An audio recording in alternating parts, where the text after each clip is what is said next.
Welcome back again. So today we're going to do a few duels. These are all ranked duels, and I wanted to kind of showcase a lot of the god card finishers. So this is a different style of video than I typically do, but I wanted to kind of get you guys feedback on it and see what you think. So this particular duel right here, it was interesting because I know with them it's all about timing. So if you played against them in a ritual festival, you know like me that it's all about timing. When you do certain things, it's so important. And a couple duels are going to be like this in this video, but this is one of them right here. So where I knew like, okay, let me go ahead and stop the Fenra. That way I can kind of bait some interaction. And then, you know, obviously you always start off with Harpy's Feather Duster because you know they have something going on there. And that helped me bait the interaction. I was able to get rid of his monsters. That way I can clear the field, because if he has anything on the field, it's tough. Because he'll just tribute your monster off. And yeah, so it's always a thing. So here, I knew I wanted to go ahead and destroy him in one turn. I didn't even want to go to the second one. So that was that duel. And that finisher is incredible. I realized that I fast forwarded it when I was doing the replays, and I probably should have let it go regular. That way we could have seen the the entrances. I realized that later on, so I think I showed a couple of them at the end. But yeah, so here's the second duel here. This one's pretty good too. So basically, he comes out, he has Time Thief, which I'm very familiar with. I actually like Time Thief. It's like one of my favorite cards, animation wise. But I don't like using the deck that much just because of like how long the turns are. It's such a long turn. So anyways, so obviously you start off clearing off their back. This is all about timing again. So obviously I could have put out Obelisk at that time, but I was like, you know what? It isn't the right time to put him out because then he gets sent to the graveyard and I don't have anything else in my hand to help. So he goes through his moves, does his different things here. Putting it out, getting to his monsters. But for me, the only thing I'm looking at is, all right, I need him to get everything he has on the field so I can know, what direction he's going to go in. And I wanted to make sure that his Time Thief didn't get a trap. So he didn't. I was like, boom, all right, so this is the time that I'll bring him out. Go ahead and shut all that down because it's unexpected. For some reason, negates the effects of my field spell, which, all right. Perfect. I mean, I literally was like, yo, I need this one card. And I only have 2 copies of my deck. I need 3, but I wasn't going to craft it. So if it didn't come, I wasn't getting it. So that worked out excellently. So I do that. He does that. Perfect. I was able to get 2 more cards. Monster Reborn. I bring back his Time Thief because I feel like that's the one that's going to give me the best chance here in this opportunity. I know I'll be able to continue to get his cards from the top of his deck, and if I can get a trap, I can get rid of one of his cards. So that's kind of what I was hoping for. That or either a spell card.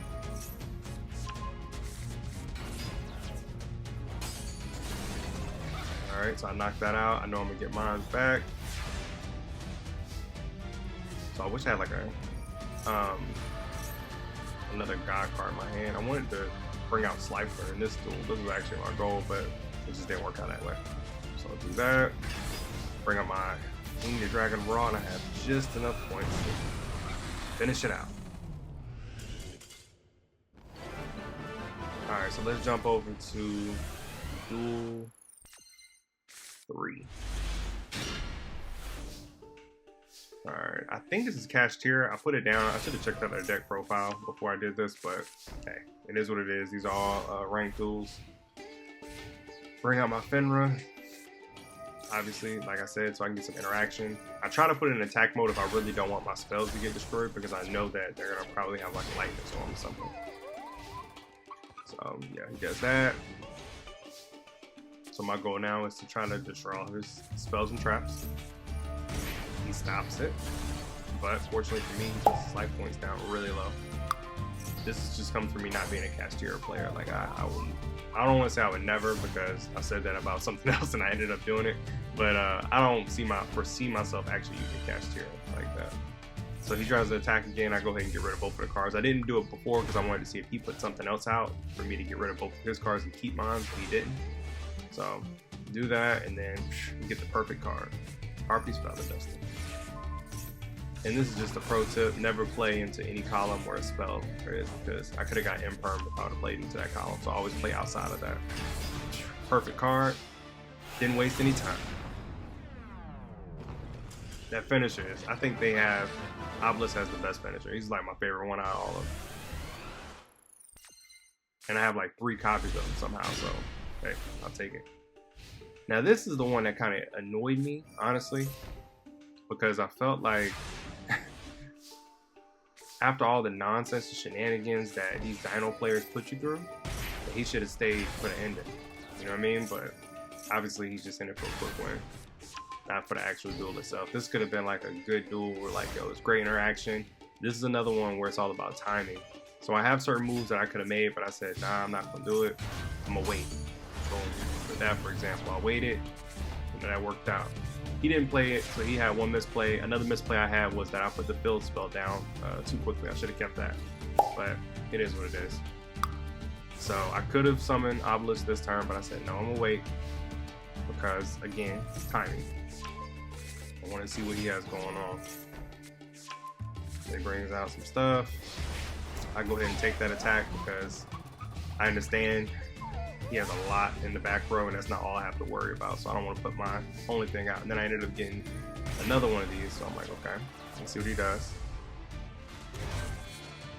Perfect. So I went ahead and got rid of all of them. Brings that one back. Like I said, a lot of shenanigans now. I had to time this perfectly, so there's a lot of shenanigans going on here. So we go there. He does more Dino things. Yep, a lot of Dino stuff. Here I could have brought out my Raw again, or I could have just tributed all of his munchers, but again, I know he has 3 cards back there. There's a lot of shenanigans going on. So I try to bait some interaction again. Let me go ahead and get rid of this. Alright, stops it. So we keep it rolling. He brings out something else. I use that as an opportunity to super poly. And then he's going to actually scoop before I hit him with the finisher. So I do this, and then he hits that. So I'm like, okay, perfect. And then we go to the Breaking God. And as soon as I'm about to bring him out, scoops. Alright, so this duel right here was pretty cool. I don't want to say this was like a crazy one. I think Galaxy players are pretty balanced depending on how good they are. Obviously, it takes a really good pilot for Galaxy to be competitive, but you know, it's decent. So I went ahead and jumped off the gate with my card.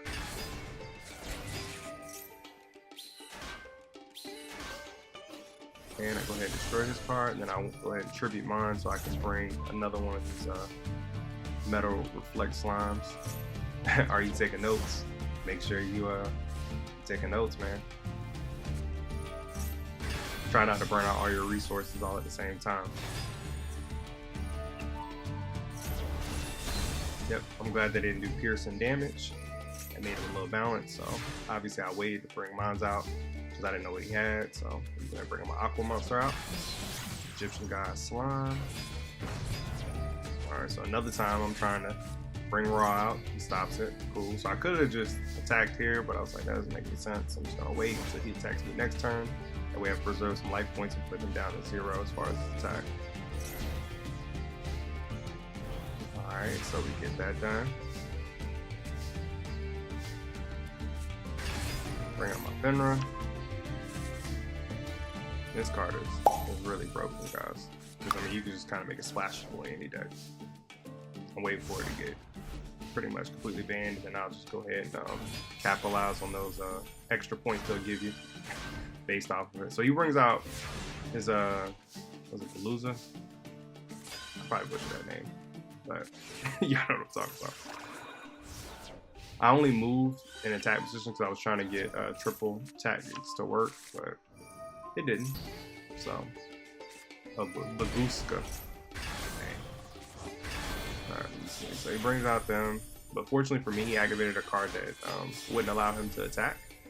So it really worked out.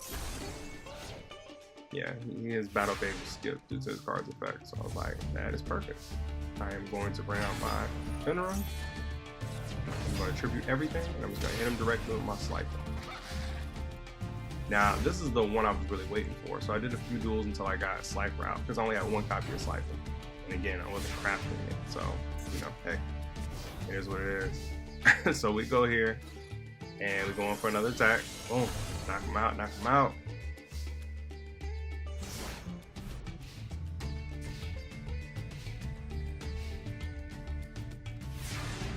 Alright, so perfect. And we got 4,000 attack. We go ahead and finish them off. Yeah, I mean, it's fire, don't get me wrong, but Obelisk at the top.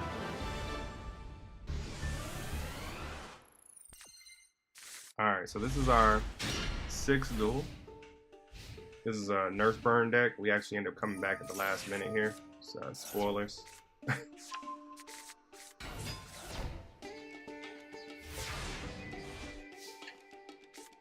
Alright, so yep, he does normal burn deck stuff.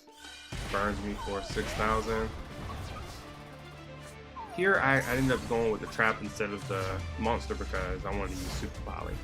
So I was like, well, he does get out another monster, I'll be able to use Super Poly on it. Which is risky. I mean, that was just a decision that I ended up making. So I lose another 1,000. He goes in for an attack. I'll go ahead and bring out my metal or reflect slime to protect me.